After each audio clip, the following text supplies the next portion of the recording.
Hello everyone, welcome back to my channel. আসসালামু আলাইকুম। আমার চ্যানেলের পক্ষ থেকে আপনার সবাইকে স্বাগতম। আমার এই খাজা পিঠা রেসিপিটা কেমন হয়েছে তা আমাকে কমেন্টে জানাবেন। প্রথমে আমি 2 কাপ পরিমাণ ময়দা নিয়ে নিলাম। অবশ্যই পুরোটা ভিডিও দেখবেন আর বাসায় ট্রাই করে এই পিঠাটা বানায় খাবেন। দিয়ে দিলাম আমি কালো জিরা, দিয়ে দিব স্বাদ মতো নুন, দিয়ে দিব ঘরে থাকা সয়াবিন তেল, দিয়ে ভালো করে মিক্স করে নিব।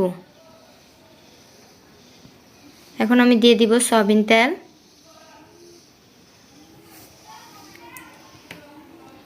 ভালো করে মেখে নিতে হবে, ঝরঝর করতে হবে।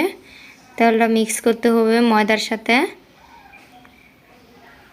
দেখেন কত সুন্দর হয়েছে, এরকম ঝরঝর হবে।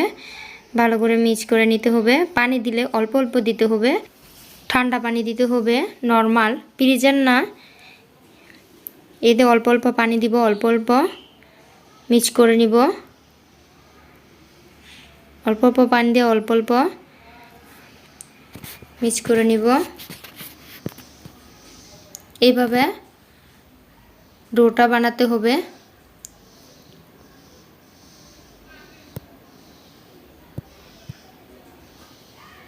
ভালো করে মিক্স করতে হবে ময়দাটা ভালো করে।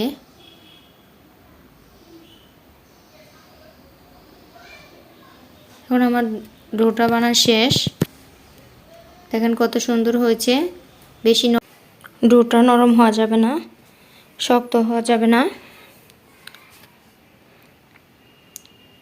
এভাবে এখন আমি 10 মিনিট ঢেকে রাখবো।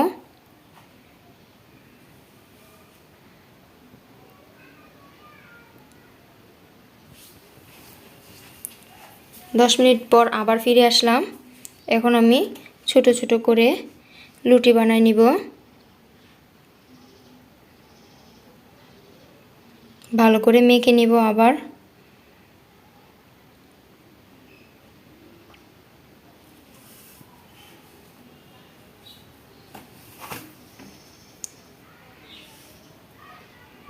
ডোটা ভাগ করে নিব কতটুক করে বানাবো।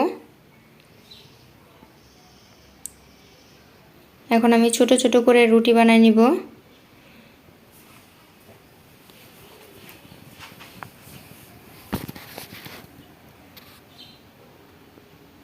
দেখেন কয়টা রুটি বানিয়ে নিয়েছি আমি। এখন আমি দিয়ে দিব সাথে ময়দার গুঁড়ি, দিয়ে দিব তেল,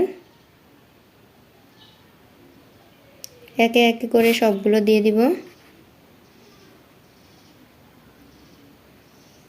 এই যে এভাবে বানাতে হবে, তাহলে সুন্দর হবে।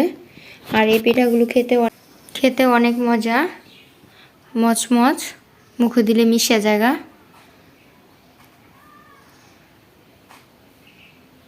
এভাবে সবগুলোর মধ্যে তেল ভরায় নিতে হবে, গুঁড়ি দিয়ে দিতে হবে।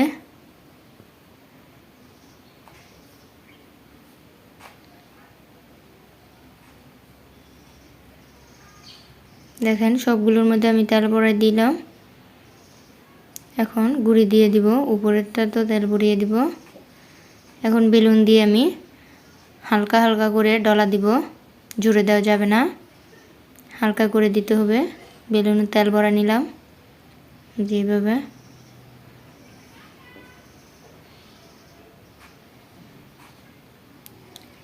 এখন আমি ভালো করে তেল ভরা নিলাম। আমি হাত দিয়ে ভরা নিলাম, আপনারা চাইলে ব্রাশ দিয়েও ভরা নিতে পারেন। এখন আমি একটি রোল বানিয়ে নিব। চেপে চেপে সুন্দর করে বানাতে হবে। দেখেন কত সুন্দর হইতেছে।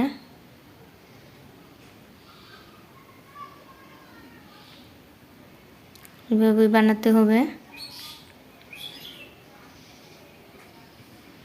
তাহলে অনেক সুন্দর হবে খাজা পিঠাটা।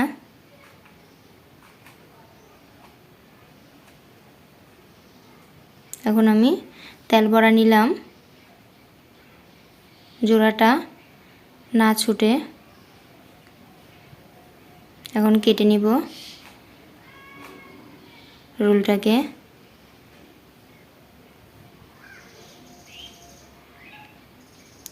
এভাবেই খাজা পিঠা বানানো হয়। এক এক করে সবগুলো আমি হালকা করে বেলুন দিয়ে চাপ দিয়ে নিব।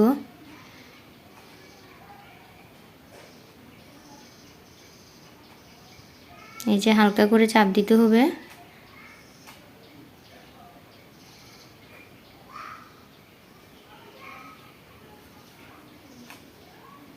এভাবে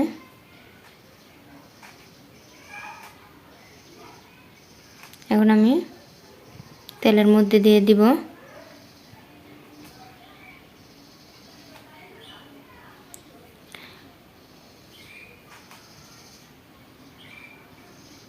এক এক করে সবগুলো দিয়ে দিব। এদিক দিয়ে আমি গুড়টা শিরা করে নিলাম, দিয়ে দিলাম তেজপাতা একটা, দিয়ে দিলাম 2টা দারচিনি, এলাচ। দেখেন আমার ভাজা প্রায় শেষ। কত সুন্দর হয়ে গিয়েছে খাজা পিঠাটা। এই রেসিপিটা খেতে অনেক ভালো লাগে।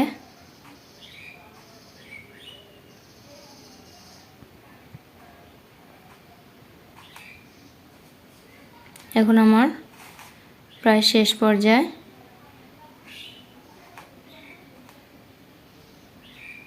জাল কিন্তু হাই করা দেওয়া যাবে না, লো করে দিতে হবে, তাহলে অনেক সুন্দর হবে।